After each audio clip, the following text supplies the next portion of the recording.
So as we were stating earlier, it's really important that we look at the environmental factors, how we're eating, how we're living, how we're sleeping, how we're taking care of our holistic health.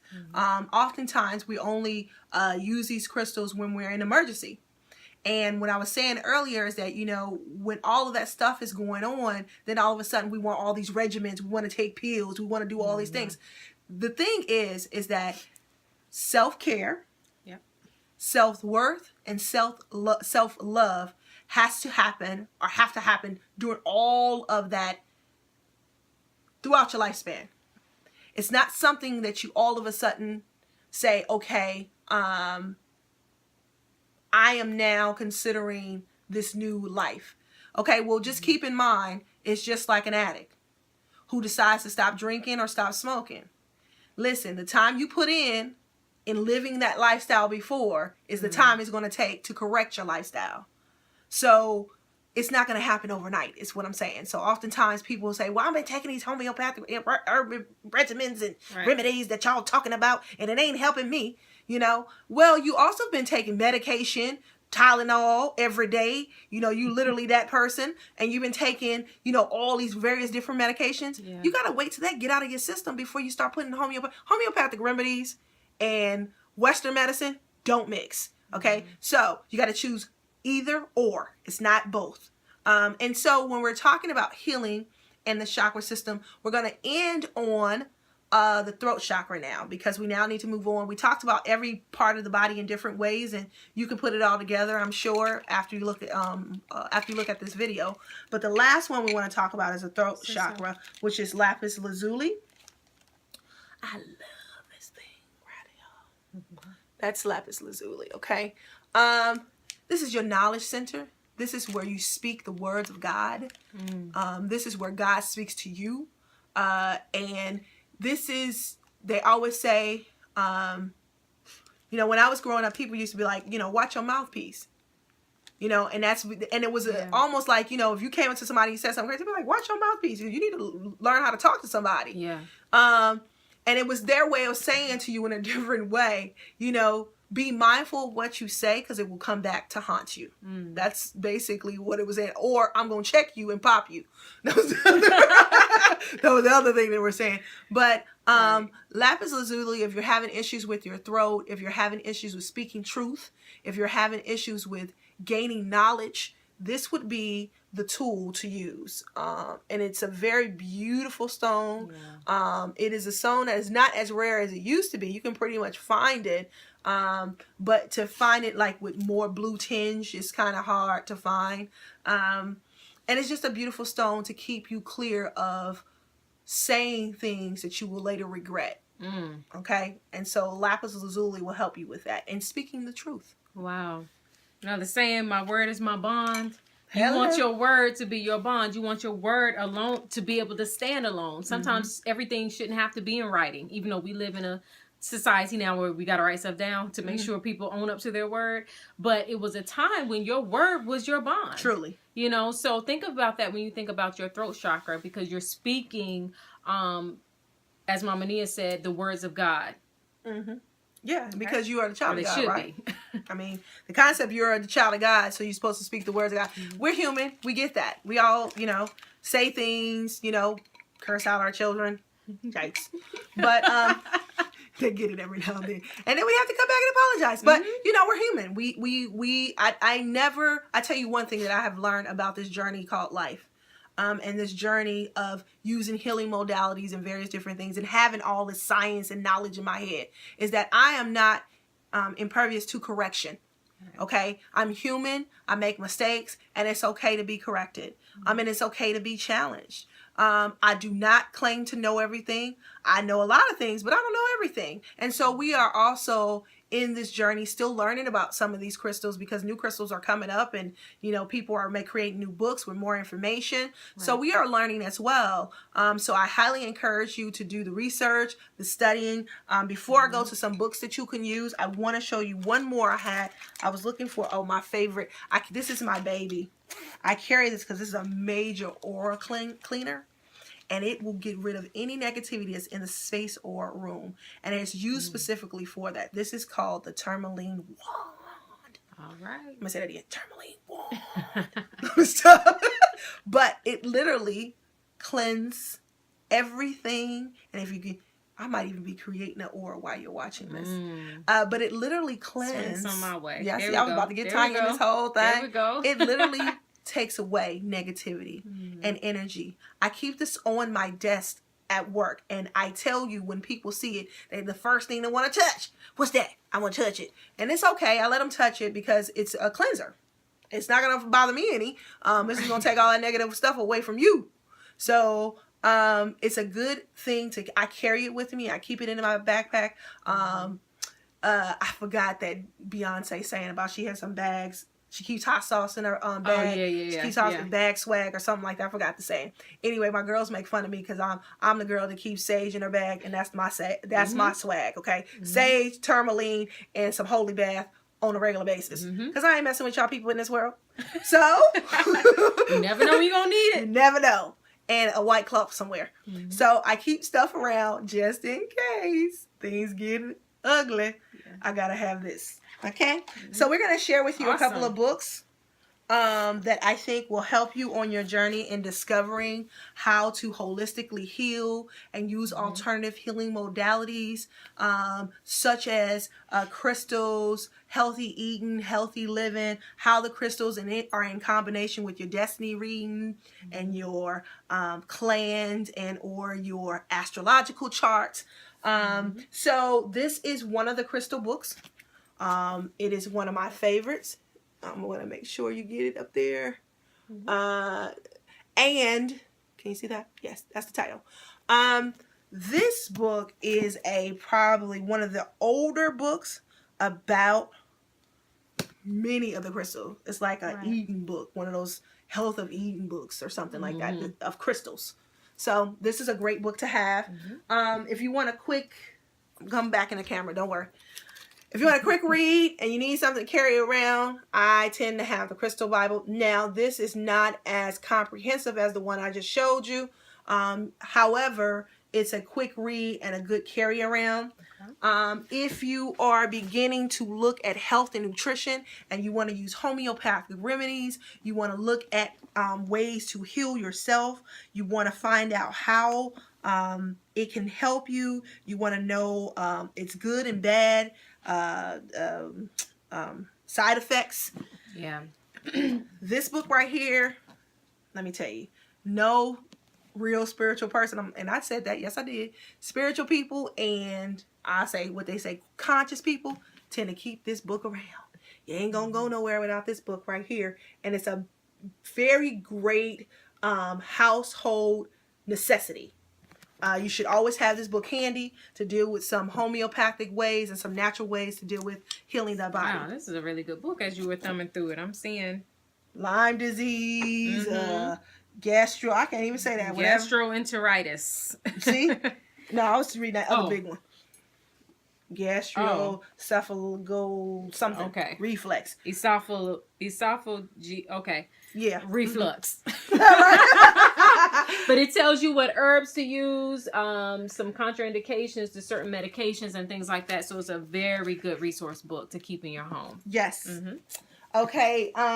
If you are interested in learning about how the crystals work metaphysically in you creating more spiritual understanding of how each sphere in your body works to heal your organs, as well as to heal your mind, as well as to heal your spirit, I definitely recommend Ra'u Nefer Amen TOLM book, which is the bomb. Okay, and I had this book for about, I guess it was out about 15 years ago. And so it's a great book. Ra'u Nefer Amen, Shechem or Shechem as we know him, is the bomb. Diggity. I will still always give props to Shechem or Shechem. Although I'm not an active member in the Assyrian Society, I will definitely say he is awesome. Okay, so the next book is this book. I am going to tell you about this book. It's called Energy Healing for Women. And it says meditations, mudras, Chakras Practice to Restore Your Feminine Spirit. This book, when I got this book, I tell you, I was like, I should have wrote it first. Let me just tell you, I should have wrote it first.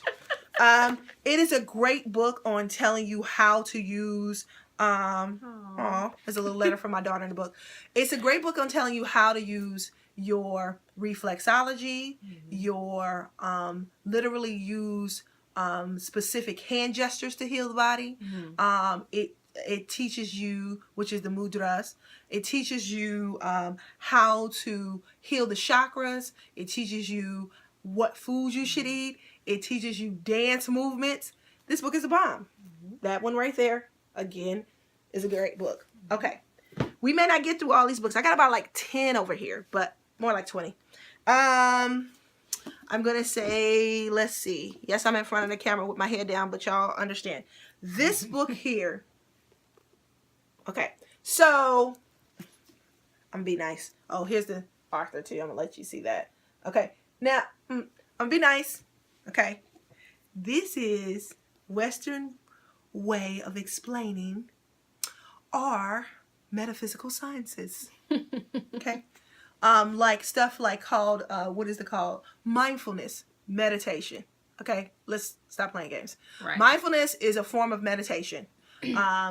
But it's intentional meditation. It's what we call seating. They do stuff like that in this book. And so they give it different phrases and names for yoga, meditation, ritual, and they just change up the names and call it energy medicine and technologies. You still need to know this kind of stuff because this is the stuff that's in the world that will help you. One of the things I've learned about us, we do this thing where either we become extreme of not wanting to deal with Western philosophy or we immerse ourselves in Western philosophy. Rarely do we use Western philosophy back on them in an African way.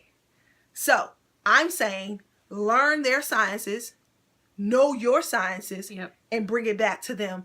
Patent your book and charge there you to go. do their lectures. Okay, so that's how we work this thing.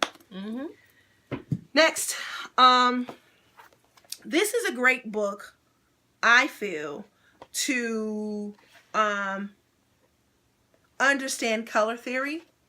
And it's a fun book to also teach your children how to understand color theory. And it's activities in the book on how certain colors are important. Again, Western folks understand the chakra system. They've been doing it for years, teaching and trying to give us sciences that we tend not to take advantage of. And so people write books like this for children that we could have done the same thing. On teaching about color theory and the aura and chakra system. Right.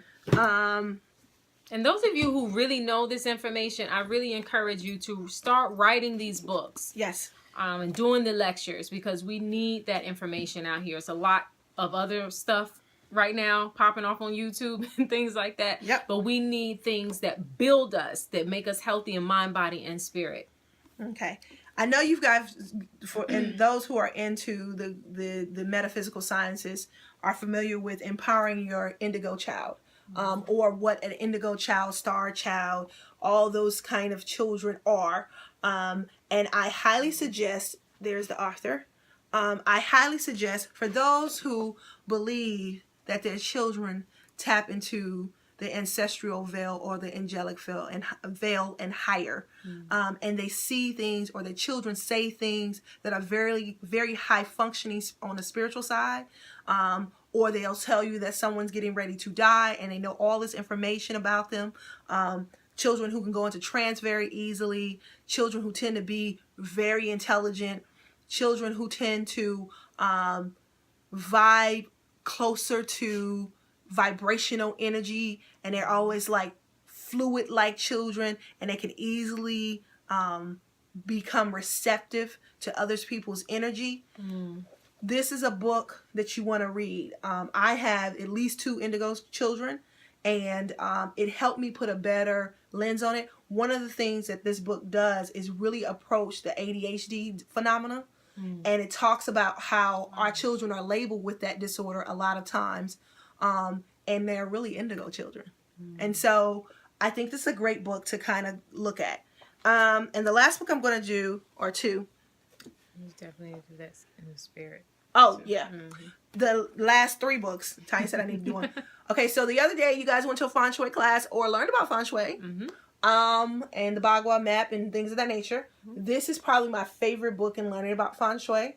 I definitely agree and believe that we need to begin to create fluidity in our homes and using the feng shui and the Bagua map to figure out how to reposition our wealth corner, our health corner, and things of that nature, so that we can have a better flow in our home.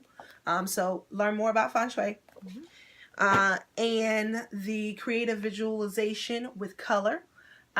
This book is another great book. It's a therapeutic approach on how color theory can heal you. I would highly recommend this book as well. Y'all always ask me where I get all these books from and what I, how do I know what I know? I'm giving them to you. That's that. And then the last book I want to talk about, this is probably, well, 2. Sorry. Can't leave this one out. This book is probably my most favorite. She took my life to a whole nother level when I read this book. Iyanla Vanzant wrote this book in the spirit of a man. And it says, a vision of transformation for Black men and the women who love them. Yeah. I reflected this weekend. We had the opportunity to go to the, and I'm going to do that. We had the opportunity, or I had the opportunity because Tanya didn't go, to go to the Black Girls and Women Matter Town Hall Poetry Reading fundraiser. And it was awesome. Them young people are so awesome. My worry, though, is that those who are not mentored or guided in relationships, this is why our elders believe that they should choose our mates. That's an old tradition that has been in our culture for many centuries. It's just those of us who have accepted the Western culture, we don't believe that we should know the person before we marry them. But I knew by probably the 3rd time I was around my husband that I knew he was going to be mine. I mean, I'm just saying, I knew he was going to be my husband. And I think many of us, our intuition speaks to us, but we don't trust it. Right. Because we are part of this Western construct and we don't believe that can happen for many of us. Some of us believe that, yes, honey, I believe in love at first sight. So I'm not speaking to those people. I'm speaking to those who are really just kind of like apprehensive of believing that it can happen. And it really can happen. And I think that what she teaches you in this book is so spiritual and practical for you to understand how to transform your love into loving Black women and Black men in reverse. And I was speaking about the poetry thing, and I want to add to that was because I find that a lot of times our young people are having these horrible experiences and they become so concrete that they don't believe that there's still another love to have. Right. And so when they become single moms or they have poor experiences, it becomes so like absolute, like, why you keep on treating me like this? Black men, I'm tired of you. And we really got to get out of the neck roll. We really got to get out of this whole, like, every person, whether you date women or men, when your heart is broken, we have to be mindful that it was our experience and it challenged us to be better the next time. Right. Don't lament. Don't become the bag lady. Erykah Badu didn't do that song for no reason. She really was trying to tell you, I got the Gucci bag, you got the weed bag lady. I mean, let it go, let it go, let it go. So, we were some Erykah Badu lovers. I was actually listening to that song on my way over here to do this interview. And so that's what I'm saying. You got to let it go. You can't carry that bag with you everywhere you go. That's right. And it was a beautiful experience, and it was brothers there to support us, and it was a couple of young ladies who didn't acknowledge the fact that they had some supportive brothers in that space. And to me, at that moment, they should have then said to themselves, maybe this poem is not purposeful for this moment. Because we are in a shared experience right now. And I have some brothers in here who are really supporting this experience. At the same time, I understand that people need to speak their truth. So I'm not knocking people from speaking their truth. I'm just saying, feel the environment. And if it's an environment where there's love and nurturing and sisterly love and energy from each other, we don't have to always lament and vent about something in that moment. We can choose to hold that for a moment that's more purposeful for that. And so that's what I would say about that. And this book helps with understanding how we can support one another as Black men and Black women. So I would say that book. And this one has a companion. This book right here. That's how I got to say that. This book about sexual healing. It's the Taoist Secrets of Love and Cultivating Male Sexual Energy. And they have also one, Cultivating the Female Sexual Energy. Listen, Lindas. This book right here helps you to really understand how to take your lovemaking to the next level. You, by using the chakras, by using the crystals, by eating healthy, by breathing deeply, by using all of those metaphysical sciences and putting it into your lovemaking. Right? Wow. And so that the lovemaking becomes very intentional. And if we practice this more, do y'all know we can heal the world? If after every orgasm, yes, I said it, after every orgasm, we went into meditation and sent that energy out into the world to heal those who need healing, do y'all know how much power we will release into the world? That's what I'm talking about, okay? Get past just the... I'm not going to say it because... The bumping and the grinding. Yeah. Because I was going to use that say, other word. Yeah. Get past that part. Right. Mature your lovemaking. And begin to look at ways to cultivate that sensual energy, to rise that energy up the chakra and closer to your crown chakra, right? And release it into the world because God gave it to you to do so. So let's not just use Oshun when it's comfortable and just for, the sensual energy. It's way more powerful than that, honeys. It's much more than that. And that energy is about creation. And so we can create a world of peace, love, and joy with balance. Because in chaos and confusion, honey, just believe that there is peace in that too. We just don't understand how to create the balance of that. So oftentimes we think that having chaos and confusion is always negativity. But be clear that because of the chaos and confusion, you learn how to create peace and joy. Right. So there is a duality to everything. Everything can't always be pretty, okay? Because it helps us and it motivates us to be balanced people. So enjoy this lecture or workshop or however you want to see it. I have one more book for you because I saw it over here. I forgot my sister had my book. That's right. The Magic of Self-Love, which I published last year. And I had her as another book, but she told me to stop early. She saw her book and she made sure y'all knew about it. Shameless plug. Yes. No shame in this at all. But basically, the magic of self-love is I began to notice, particularly with women, but there's been a lot of men recently buying and reading this book, and it's been helping them, which is so awesome, so awesome. But in conversations with women, we do that sister girl talk, and we're sitting around the round table on the couch drinking some wine or whatever, and we're talking, and I found that a lot of women in our conversations were saying negative things about themselves. Right. I hate my thighs. I can't find a good relationship. I'm not talented. I'm not smart. I mean, just so many different things. And even if we don't say it, we're thinking it. And so those thoughts and those words begin to manifest in our lives. And I had to examine my own self, not just other women. I had to examine myself. What types of thoughts and words was I thinking and saying? And how was that manifesting in my own life? And I give some personal examples of a time where I ended up in the hospital, and the doctors were giving me all of these reasons why, I was in the hospital, all the medical reasons, but my intuition and my spirit knew it was because of a lack of self-love and self-care and self-worth. And so, get this book, The Magic of Self-Love. And I'm not just saying it because I want you to buy my book. I'm saying it because this book is changing people's lives. And it's a journey. It's changing people's lives. Most importantly, it's a journey. I mean, it's a journey to help you understand that it's a necessity to care for you. Yep. You see, a lot of times we live in the world and we always talk about we don't have the things that we need. Well, you have been offered a tool. I, in my profession, will tell you that people seek therapy because they don't know how to use coping strategies. That's what it boils down to. And for some, it's just a matter of encouraging them about the tools and the coping strategies that's already within them. For others, they've never had the experience of what it felt like or feels like to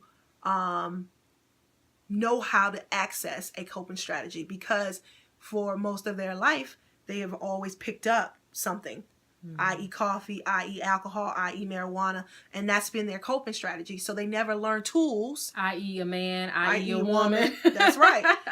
Or both. Yeah. And they've just never learned how to deal with self. And if there's anything I can leave you with, is that begin to use the tools that we gave you as your coping strategies. In ways to help heal you without feeling that you need to use something orally, physically, emotionally to help heal you. Just be in self-reflection and love. Just sit quiet enough to hear yourself and your God force and your ancestral call to move you in a way of healing. Just sit long enough. It will happen. But it can't happen when you got a lot of noise. Remember what I said. Noise exists all the time. You have to learn how to balance it. And with that, I say, I love you, and peace, love, light, and healing. Yes. And may you use these tools on your journey in self-discovery and healing. So you can learn more about Mama Nia and her work when you visit Indigos CAC. So that's INDIGOSCAC.org. Yes. She has an awesome program called The Healing Wheel. And it's an awesome series of retreats and conferences to help women heal and cope with traumatic experiences. And she is an awesome therapist, an awesome, just an awesome woman. Just an awesome woman. Just an awesome woman. Her. Oh, I love you too. You gotta learn more about this work that she does. So check her out at indigoscac.org. And until next time, I'm wishing you much love, peace, and success on this self-care And journey. I just want to add my phone number just in case you want to call me. Yes. 336-215-1140. Again, that's 336-215-1140. And I suggest you be a friend of the Greensboro Kwanzaa Collective Facebook, because we have a healing wheel that is open to all the public, and is healing the inner child. We are looking forward to having you there. It's on February 8th from 6 to 8 o'clock at Glenwood Library. If you would like to know more about that, you can call me, or you can be a friend on the Greensboro Kwanzaa Collective Facebook, and you will find out about all of our events, quite frankly, that are coming up. And we love you again. All right. All right. Love you. Much love. Peace. Peace.